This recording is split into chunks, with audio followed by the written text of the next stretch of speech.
Hello friends, welcome to Karikanchi. இன்றைக்கி நம்ம வீடியோவில் ஈவினிங் டைமில் நல்லா சூடாக ஒரு காஃபி அல்லது டீயோட நல்லா மொறு சாப்பிட்ற அளவுக்கு இருக்கக்கூடிய ஒரு ஸ்நாக்ஸ் ரெசிபி தான் செய்ய போகிறோம். இந்த ஸ்நாக்ஸ் செய்கிறதுக்கு நம்மக்கிட்ட ஒரு கப் அளவுக்கு வடித்த சாப்பாடு இருந்தால் போதும். சூப்பராக இந்த ரெசிபியை செஞ்சிடலாம்.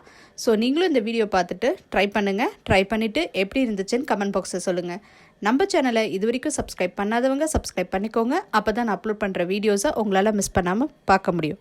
வாங்க இப்போது ரைஸ் பக்கோடா எப்படி செய்கிறதுன்னு பார்த்துடலாம். இப்போது பக்கோடா செய்கிறதுக்கு நான் ஒரு 2 கப்பு வடித்த சாதம் எடுத்திருக்கேன்.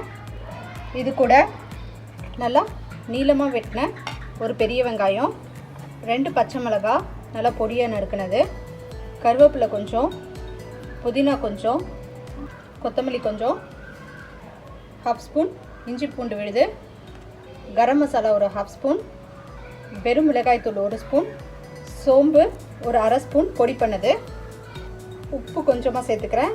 சாப்பாட்டில் நாங்கள் ஏற்கனவே உப்பு சேர்த்து தான் வடிப்போம், அதனால் மசாலா ஐட்டத்துக்கு மட்டும் கொஞ்சம் உப்பு சேர்த்துருக்கேன். பெருங்காயத்தூள் கொஞ்சம், ஓமம் ஒரு 1/2 ஸ்பூன், வெள்ளை எள்ளு ஒரு 1/2 ஸ்பூன், ஜீரகத்தூள் ஒரு 1/2 ஸ்பூன். இப்போ இதெல்லாம் சேர்த்து தண்ணி விடாமல் நல்லா பிசைஞ்சிக்கலாம். நமக்கு சாப்பாட்லேயும் வெங்காயத்துலேயும் இருக்கிற தண்ணியே போதும்.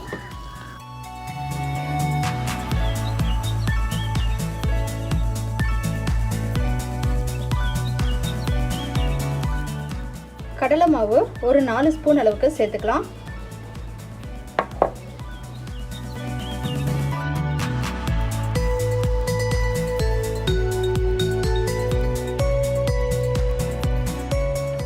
இது கூட ஒரு 2 ஸ்பூன் அளவுக்கு காய்ச்சின எண்ணெய் சேர்த்துக்கலாம்.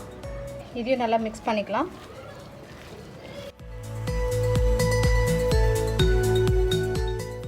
பாருங்க, உதிரியாக வருது.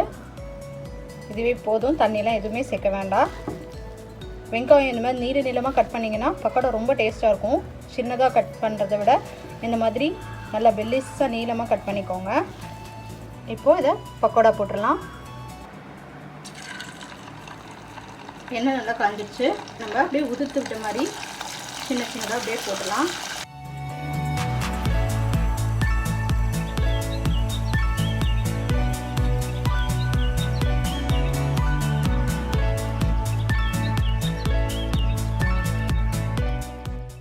நமக்கு சூப்பராக சாதத்தில் செஞ்ச பக்கோடா ரெடி ஆயிடுச்சு.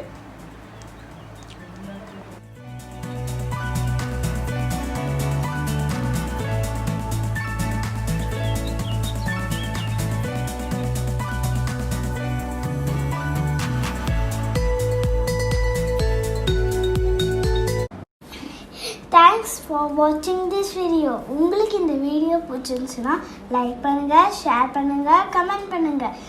மறக்காமல் எங்கள் சேனலை சப்ஸ்கிரைப் பண்ணுங்கள்.